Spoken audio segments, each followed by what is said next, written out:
Okay, here we are.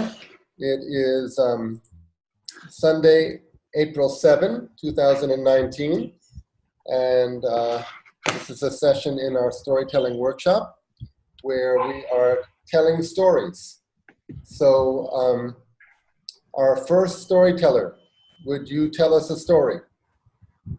And I'm going to record it, by the way, that we're all in 5 small rectangles, because I feel it's so important to see the listeners as we're also seeing the speaker. It's also important we can learn from the reactions of the listeners. So at least for now, maybe I'll change it later, but at least for now, I'm recording it with all 5 rectangles the same size. Okay, go ahead. Who was going to tell first? Okay, I'm going to tell first. Okay, I'm going to start it. One fine day, near the river bank, there was a big jamun tree. There lived a monkey.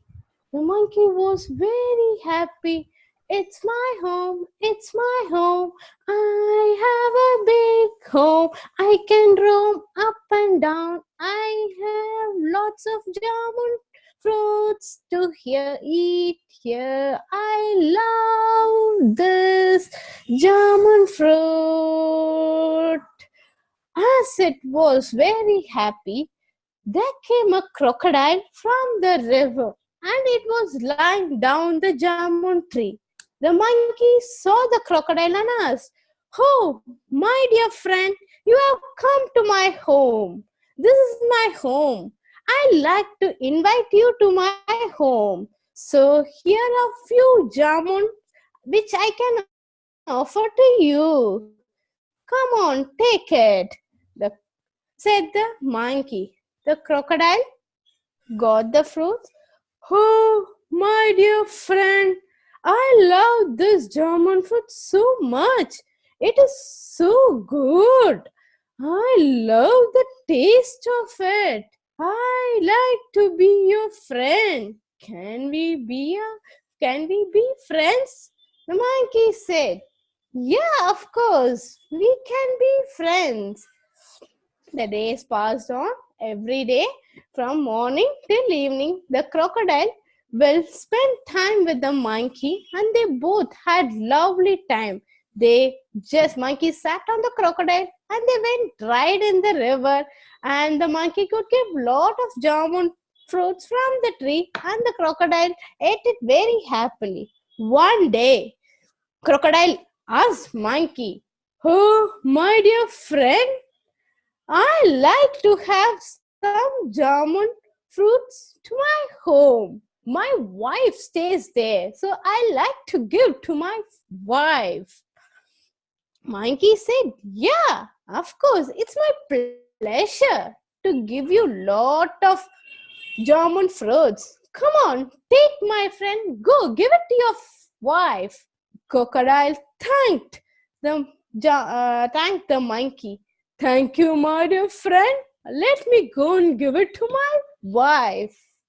The crocodile took all the jamun fruits and went to his wife and gave it to his wife. "Oh, my dear wife, see, there are a lot of jamun fruits on my hand. Come on, have it. I have a friend on the river bank. He's on jamun tree. He gave all these fruits to you. Come on, have it, eat it." The wife took all the jamun fruits and started to eat.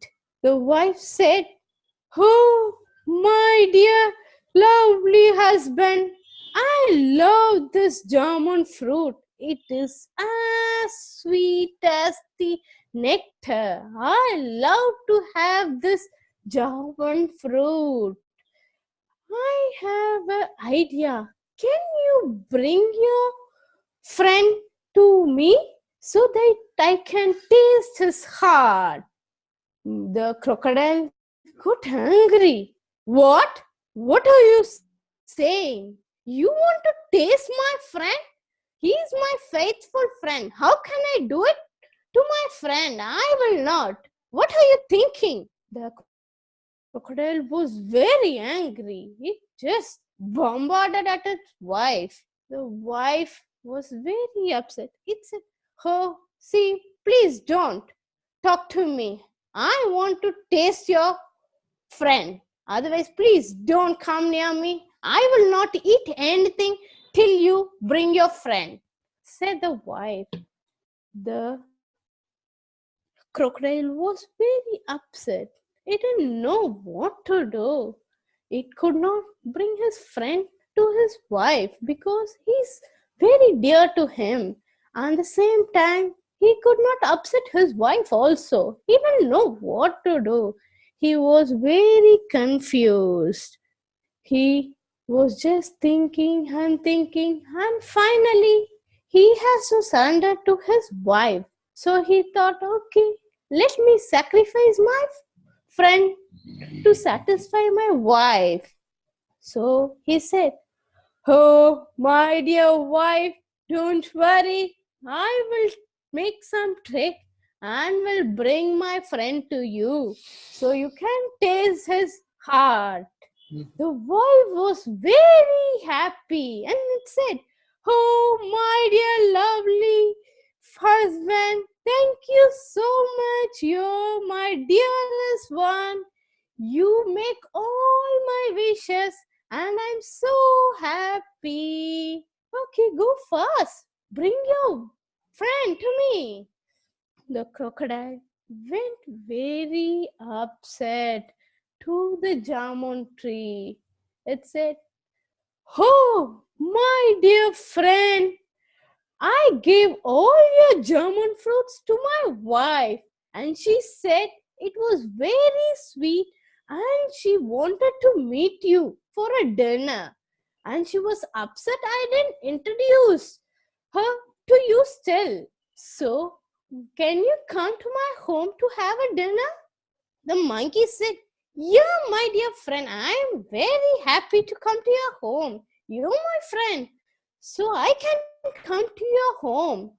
Okay, the monkey sat on the crocodile's back and they went deep into the river to crocodile's home. As they went into the river, halfway through the home of the crocodile could not uh, lie the friend. He thought very guilty that he is going to kill his friend. So he thought, okay, let me tell the truth to my friend. The crocodile said, "Oh, my dear friend, sorry, I made a trick to bring you to my home.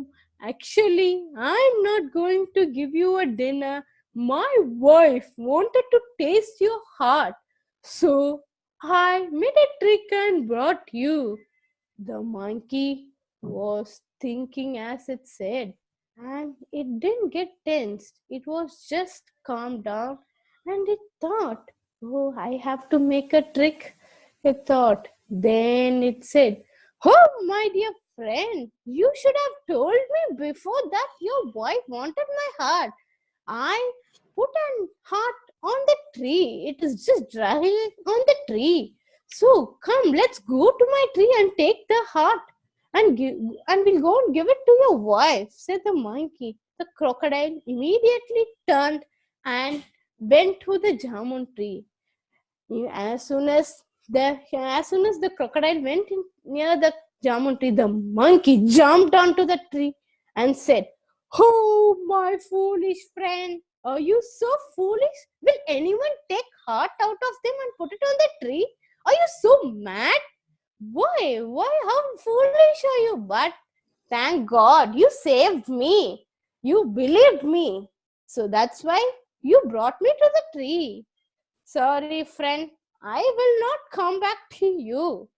I thought you are very true friend to me. But what you did, you just made me very upset and you wanted to kill me. You're very unfair to me. Please don't talk to me hereafter. I'm going to unfriend you." The monkey said.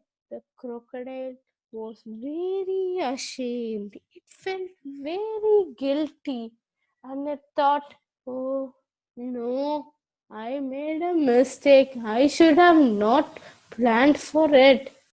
Oh, so the crocodile went very upset. It went very sadly back to the home. The monkey was very happy again, and it again started singing, "Oh, I am back to my home. I am back to my home. Thank God, God saved me, and I'm back to my home." Yeah, I'm done with the story. Wonderful, wonderful. Okay, I'm going to put it on pause. I'm going to put the recording on pause. Okay, we are recording again. Story number 2. Please, storyteller number 2, please tell us. The topic of the story is right mind and wrong mind. This is one of the story from Panchatantra. It is only one moral, that is, avoid the company of the wicked, or you will pay a heavy price for it. Let me start a story. Once upon a time, there were two friends lived in a village. One of the name is called Buddhi. In Tamil, it has a meaning, it's called wickedness. Other the name is Buddhi. That is, he's a very virtuous person. They are friends for many years. Buddhi has a, as he was a wicked person, he was lack of knowledge, but he was trying to use the knowledge and skills of the Dharma Buddhi. So he approached Dharmavati. My dear friend, this is the age we have to earn a lot. Why don't you and me go to the far off kingdom and earn a lot, save for our future? Besides that, we will have a very good story for our grandchildren. Hearing all this, Dharmavati decided, my friend is telling a very good things for my future. Let me do as per his words. So both have agreed and they are traveling towards the far off kingdom. And they worked hard. This Bhavabhuti used Dharma Buddhist skills and knowledge, talent, everything, and earn a lot of money more than he wanted. One final day, after earn a lot, he stopped and said to his friends, my dear friend, we have earned a lot. Why don't we go back to our place with all this money? Yes, my dear friend, let's go. Let's share all these things with our family. Yes, they have started traveling towards their country, and while nearing the place, the Parvati stopped a while and he said to his friend, my dear friend, if we carry all this money with us, definitely our family, friends, and relatives, everyone will request to give them a money. Besides that, there is a fear of theft also. Better, what we will do, here it's a big tree is there. Under the tree, we dig a hole, we will put everything inside that hole, buried everything inside the hole. Whenever we want a money, we both come together, we will dig it in and take it as whatever we want. That's a safe for us, he said. Dharmavati, hearing all these things, yes, my friend, you're helping me and you're telling everything for my good. Okay, I'll do it accordingly. And they did the big hole and they buried all the money inside the tree and they entered to the village. They lived happily with that handful of money. One day, this Buddhi spent all the money, whatever he had it, and approached the Dharma Buddhi, said, my dear friend, I have a large family, so I spent a lot. So we need to go and took some more money for us. Shall we go next week on Monday? Yes, my dear friend, we will do, he said. Before the Monday, the wicked Dharmabhuti has his name as, Pavabhuti. The wicked Pavabhuti has his name mentioned before the day as reached. The one day he went to the tree and digged the hole and took out all the money. So, but he was just acting without knowing anything and he was trying to pretend his friend.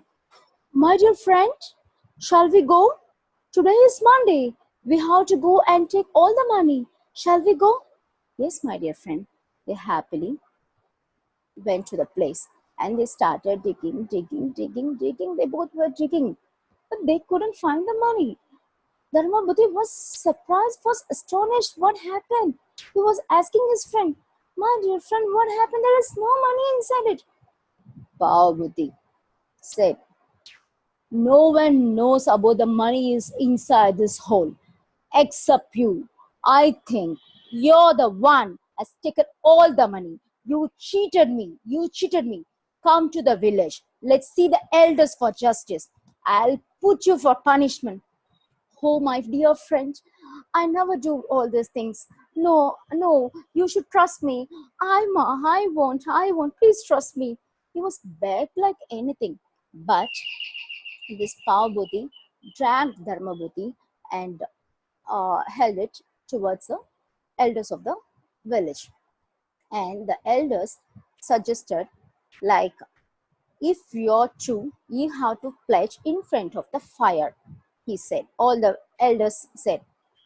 But this Pavabhuti, wickedly and thinking cunningly, before pledging in front of the fire, shall we use the spirit of the tree where we have buried as a witness?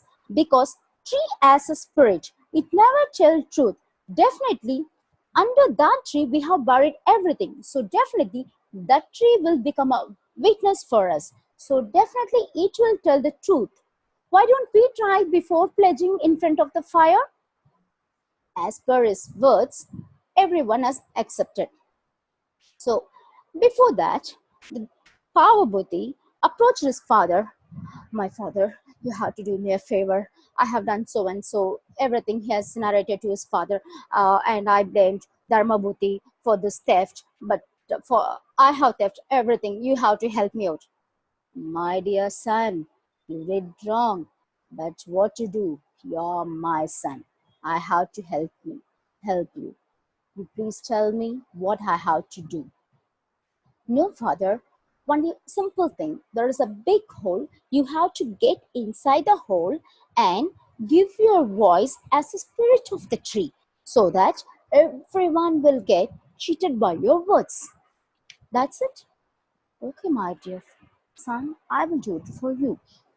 So, as heard his son's word, he did so. All the elders of the villages and Dharmabhuti, Pavabhuti, everyone approached the big tree. And they were all standing in front of the big tree. Then they were asking the tree, spirit of the tree. One heavy voice came out of the tree. This theft is done by Dharmabhuti. I saw the day before this Dharmabhuti came here and digged out all the money. So he was the culprit. So you have to punish him. Hearing this, all this, elders were shocked, astonished. Why this Dharmabhuti? We have known for several years. He's very virtuous person. How could he? Everyone, it was unbelievable for everyone, but they couldn't. Uh, they couldn't. They had to follow the words from the tree, right? Because it's the spirit of the tree. So, as for the spirit of the tree, they have planned for punishment. The Dharmabhuti, standing very patiently, hearing all this news, he thought, really, if it is true, that is, there is a spirit of the tree is true, definitely it has to say truth. But something is wrong here. So He was thinking for something to do. There is a big hole. He noticed as already here he was buried among. So he kept all the dry grasses and dry leaves, put everything inside and fired out. So the old man inside the tree couldn't tolerate the heat. He was jumped out and he was shouted, "Oh my God, I couldn't tolerate, I couldn't tolerate." He was running and chasing all the elders, chasing that old man. He was caught by the elders. And what happened? Why did you do this? What was wrong with you? Tell me all the things. They all have asked the old man. "My dear elders, I'm sorry. This was the thing told by my son. So I just obeyed for my son. But actual victim and actual culprit is my son, Dharma Buddhi. As his name virtuous, he never and he didn't do anything. My son theft all the money and made me to act like this. I'm sorry," he said. The elders caught the Pav Buddhi and they hanged the same tree. They hanged on the same tree and they punished, and they all praise the virtues of the Dharma Buddhi. That's Wonderful. Okay. So that was very natural, you're telling. yeah. I think you made an effort, right, to keep it on a conversational tone. Yes. And to my taste, that's wonderful storytelling. Yeah, you said like there should be not any artificial voice like that. It should be very natural. So I tried it on my own. Hinduja, I know you had to go away and came back, but can you sense the difference between that kind of relaxed tone and the tone that you were doing? I don't know if you're hearing me. And by the way, let's go on pause. Yeah. Again. Go ahead. This is a story about animals and how they form a school, and what happens later on. Chaos comes about. So it was a beautiful morning in this beautiful jungle, and the animals were going about their work. The squirrels were running here, monkeys were jumping, and suddenly the tiger had an idea that, oh, you know what? We need to do something different. We need to do something heroic so that we are also as good as the humans. Why don't we have a school whereby each and every animal is equal and they learn things?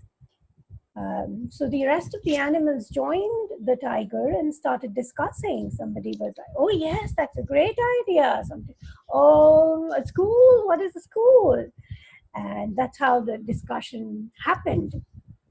Finally, they formed a committee, and the tiger, the lion, the rhino, and the crocodile were part of the committee. And they decided, okay, let's form a school. And they selected the teachers and thought of the curriculum. And then they thought, okay, what should we teach in our school? So, oh yes. So the main things that we need to teach is climbing, swimming, flying, and jumping. Of course, so everyone agreed. And teachers were appointed and classes were allotted, and the school began, and the committee was really happy with what they decided. And they were like, okay, so we're starting with the animal school. And so they were so happy. They started animal school, animal school. Everybody learns indeed. Running, climbing, swimming, flying, everything that everyone needs. Animal school. And that's how it started. Now, the first day, the rabbit had his lessons and he had to run. He was so happy. Oh, I can run really fast. And he was like the first one to, reach the end. And he absolutely enjoyed the lessons because running was the best thing that he could do. So he went home and his parents asked, "So, how was your first day in school?" "Oh, Mama, it was so much fun. I came first. I can run so fast. I love school." So, but now the next day, there were other lessons also because all the animals had to learn everything. So he had his swimming lessons. And oh boy, when his instructor said that now you need to jump into the water, "Oh wait, but why do I need to jump in the water? I don't like to get wet." "Oh no, because you're in the school, you need to do everything." And so he had to jump inside the water. And poor rabbit, all his fur got wet. And obviously he didn't know how to swim. So this went on and on. And of course, as he didn't know how to swim, he had to stay back in the pool for remedial classes for swimming. Now, due to so much swimming, his paws started to hurt and he could not run also properly. He could not hop properly. Now there was the duck. The duck had the swimming lessons. And of course, oh, quack, quack, this is my favorite. And it swam so well. But when it came to the running lessons, obviously the duck could not run properly because it had webbed feet. But because it swam so well, they made the duck run and run and run. And poor duck, his webbed feet became so sore that he could not swim properly. The same happened with the squirrel. The squirrel was asked to fly. Of course, squirrel came first and going climbing up and down the tree and hopping. But when it came to flying, it would go up the tree and it had to fall down. Oh boy, and it did it numerous times until it hurt its spine. Oh, and now there was the eagle. The eagle was, of course, very good in flying. But when it came to climbing, it wanted to do things itself. And it would push the other animals and just climb up. And the teachers had to put the eagle on one side for misbehaving. Now, all these students gathered one day and started talking to themselves. Oh, the duck said, "I don't like this school. Oh, my feet are hurting. And now I can't swim also." The rabbit said, "Oh, it's the same with me. I'm not able to hop properly." And the squirrel said, "Look at my spine. I have broken it. I don't like school." And that was the same complaint of the eagle as well. And they were all discussing amongst themselves when the wise bear came by. And he listened to part of the conversation. And he said, "What happened, dear children?" And they said, "Oh, the school has only, after coming to school, what we have learned is what we don't know." The duck said, "I've forgotten how to swim." The rabbit said, "I've forgotten how to run fast." And the squirrel said, "I don't know now, I cannot climb up and down the trees." And the eagle said, "Oh, they don't let me do whatever I want to do." The bear understood their problem and he said, "Let's go to the committee and we will talk to them." He went to the committee and he said, "So,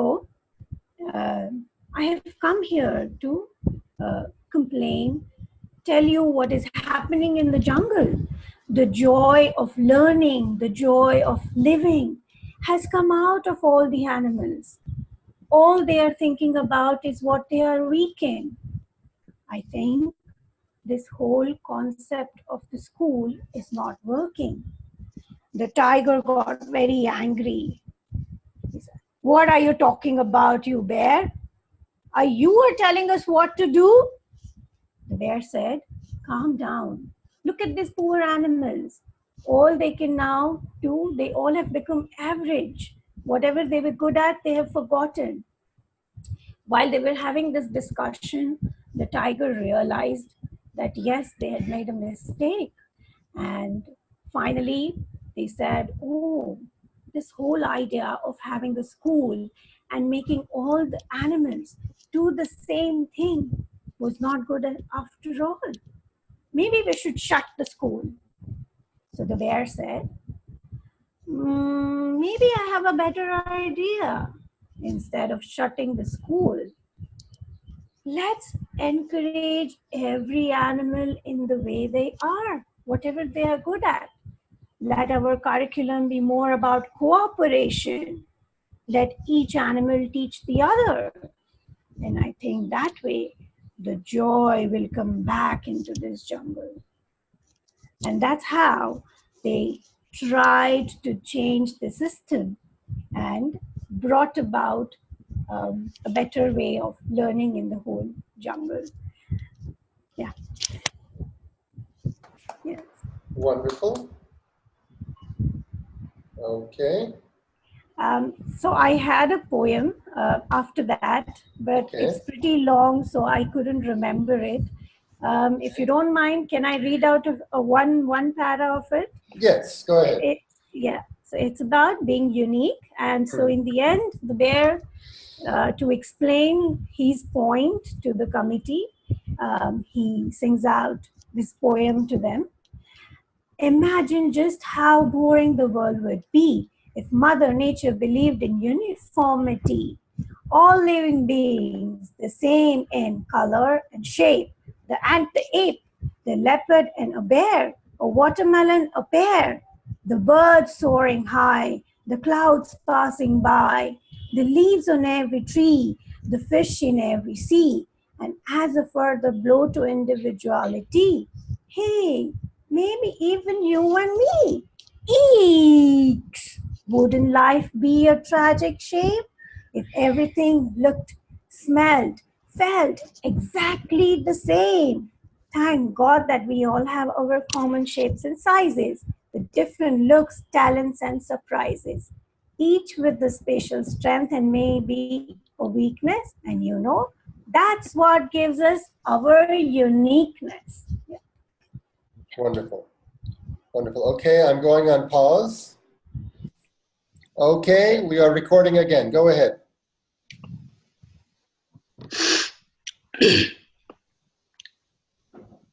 Okay, this story says about the fraud treasure seekers. One second.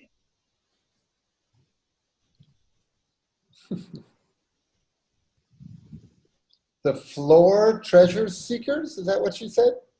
Yeah. On the floor, seeking treasures on the floor.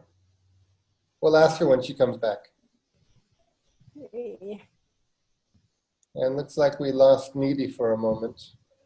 She'll probably come back. Easy. There she is. Sorry, I don't know what happened with the That's connection. okay. Mm-hmm. My wife and I got a wireless printer. Okay. Which is wonderful because, you know, we both have computers and we can request a print from any place in the flat now. We don't have to have a cable going into the printer. But the other day it just stopped connecting. We didn't know why. It said the printer is not connected. So my wife is actually very good at troubleshooting this type of thing, and she went to the websites and see, the problem is in today's day and age, you buy a printer like that, and but then nobody really wants to help you connect it because the printer people say it's not our problem, the Wi-Fi people say it's not our problem, the computer people say it's not our problem. Everyone says it's not their problem. So, but luckily my wife is very good, and she got instructions that we had to unplug the printer in a certain way and plug it in again, turn it on, turn it off, and now it's connected again. But the Wi-Fi connection with printers, it's very delicate. It comes and goes sometimes. Okay, now who was Who was it? Oh, Jayashri, you were going to tell us a little bit about your story. Go ahead. Yeah. So today I'm remembering about one of the story of Panchatantra, the four treasure seekers. I thought of sharing it with you today. Yes. There were four scholars. Lived in a certain town. It's a village who shared a very good friendship among themselves. But however, they are very poor. They discussed their conditions and concluded, okay, let's leave this place for now, because here we are going through a lot of poverty. So let's go somewhere and live our life, and let's see whether we can prosper in some other place. And then what they did was they meet their friends and relatives, and they informed them that they are going to some other place for earning money. Are you straining yourself, your voice? I think. No, I think she's doing okay. Does your voice feel okay? Yeah. Yeah, let me just try with this. Yeah, I hope you have a glass of water or something nearby, warm water. She's doing okay. She's not damaging her voice. She's okay. Go ahead, keep going. So what they did, they met their friends and relatives, and they started. And after some time, they reached a town where they decided, okay, let's stay for some time in this town, and then let's see what's happening in this town, or how we can earn money here. There they saw a temple in the bank of a river, and they worshipped in the temple first. They went inside the temple and worshipped after taking a bath in the river. That's how most of the people go inside the temple. And it was there they met a yogi. And they felt he's a very wisdom person, and they accompanied him to his hermitage. The yogi asked them, "Who are you? Where do you come from? What did you come in this town for?" He asked, and then he wanted to know who these people are. And they explained their condition to the yogi. We took this journey to earn money. We are really in a state of poverty, that we would have died in our town. That much poverty we were going through. And we are in the process of earning money, and we were traveling to so many places. And here, after meeting you, we thought, you must be gifted with so much of powers. So please guide us in the path of earning money, please. And they also continued, we dedicate ourselves fully to you and ready to undertake whatever path you guide to us. Please help us. And on observing their very pitiable condition, the yogi agreed. What he decided is, he took 4 cotton wicks and gave each of them a wick.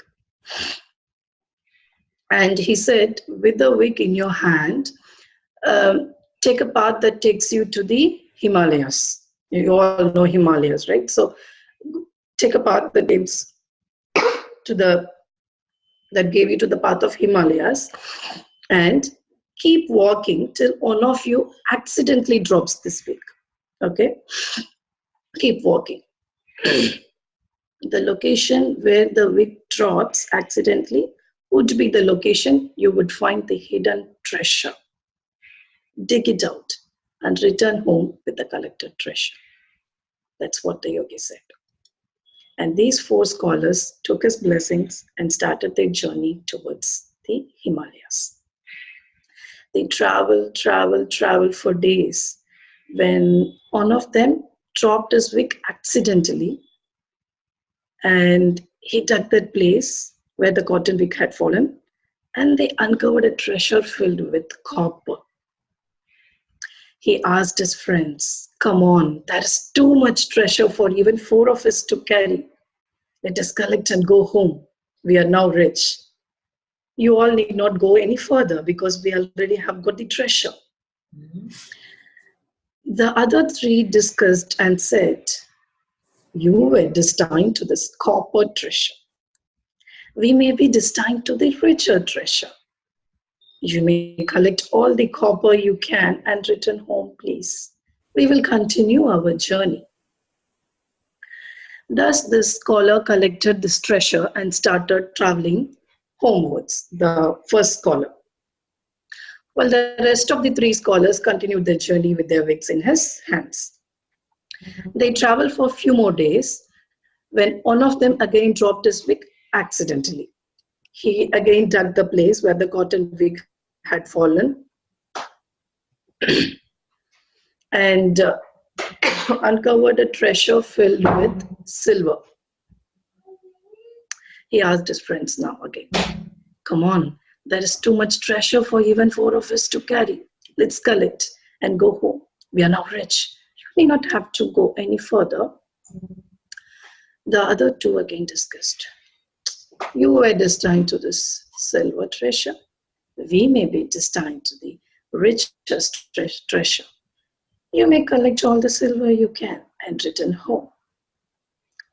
We will continue with our journey. We will continue with our journey." So again, this second scholar collected his treasure and started traveling homewards, while the rest of the 2 scholars continued their journey with their wicks in his hands. Again, after a few more days of traveling, one of them dropped his wick accidentally. All were now very eager to know what is that treasure about. So he dug the place where the cotton wick had fallen and uncovered a treasure filled with, now we all can think of what it could be, gold. He asked his friend, "Come on, there is too much treasure for even 4 of us to carry. Come, let's collect and go home. It's now the gold treasure. What else we want from now? We are now rich. You need not have to go further," he's saying to the 4th scholar. The 4th scholar, right? "Stupid. You don't understand what's happening. The first one is copper. The second one is silver. Now it is gold. You all were destined to these treasures. Next time, I am sure I'll find a richer treasure. You know what? It would definitely be with diamonds and pearls. You all may go home, but I will continue my journey. I'm very curious to see my treasure. I'm sure I'm destined to the richer treasure." And his companion, who is his 3rd scholar, said, "You may continue with the journey, but I will not return homewards now because I have to safeguard this treasure. I will stay here and guard this gold treasure, and we will return home together after you return."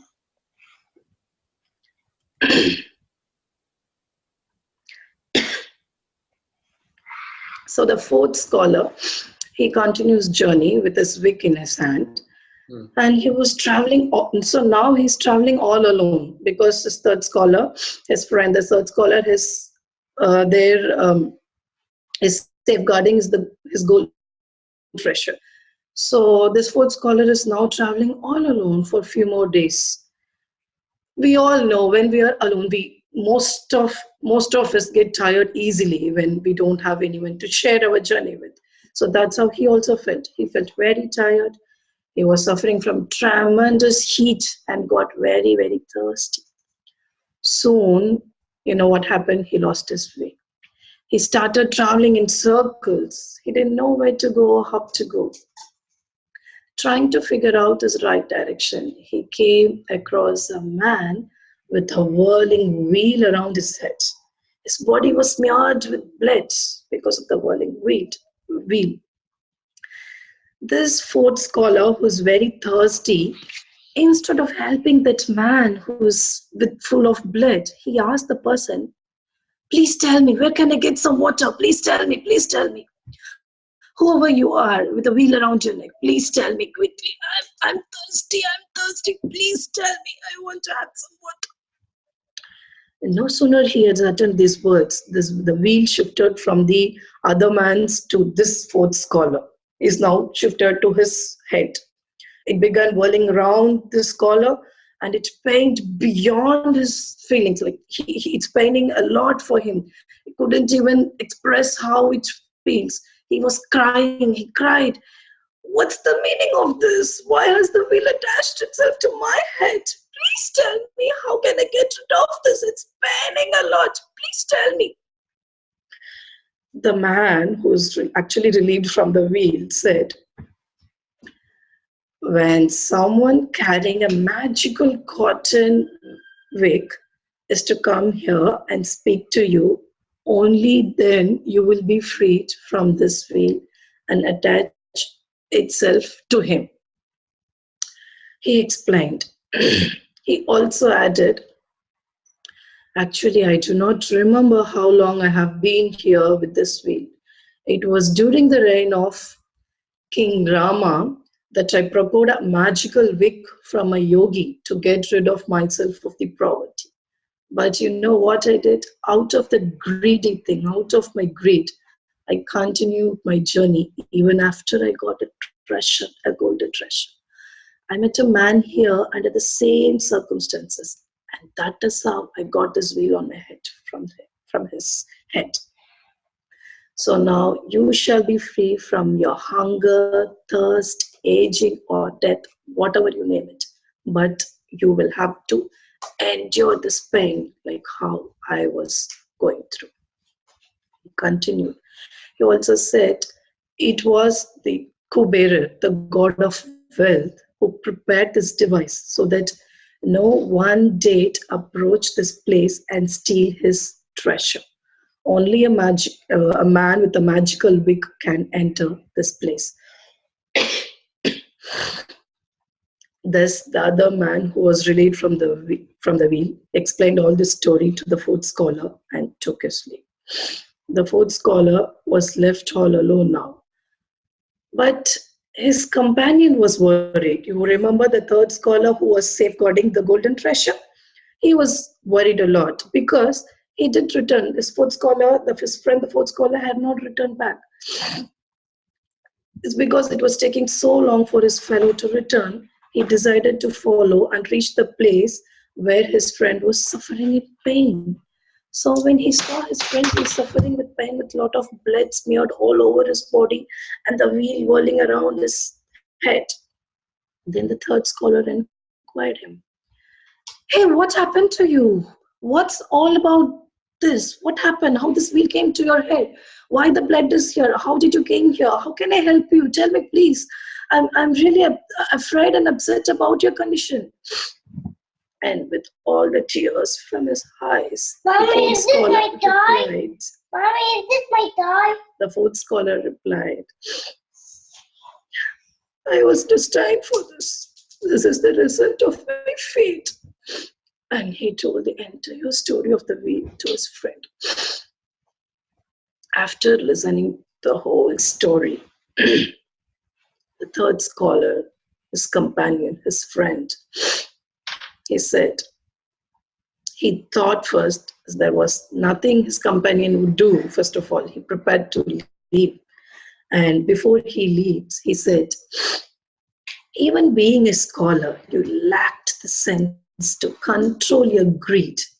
You wanted diamonds, the pearls, when you already had a gold in your hand. There is no point in giving you a company, for no human being can do anything to help you. I should depart from this place. I'm sorry. As his friend started his journey to return home, leaving his fourth friend left all alone.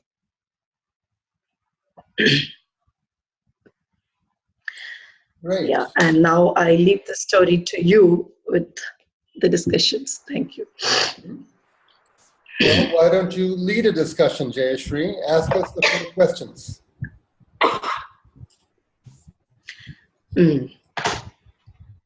So this was one of the story I thought to share with you, and I want you to tell me what was the 3 things you find interesting in the story about, or what did you enjoy about the story, or what did you learn about this story? Okay, first I'm going to put it on pause. I'm going to stop the recording.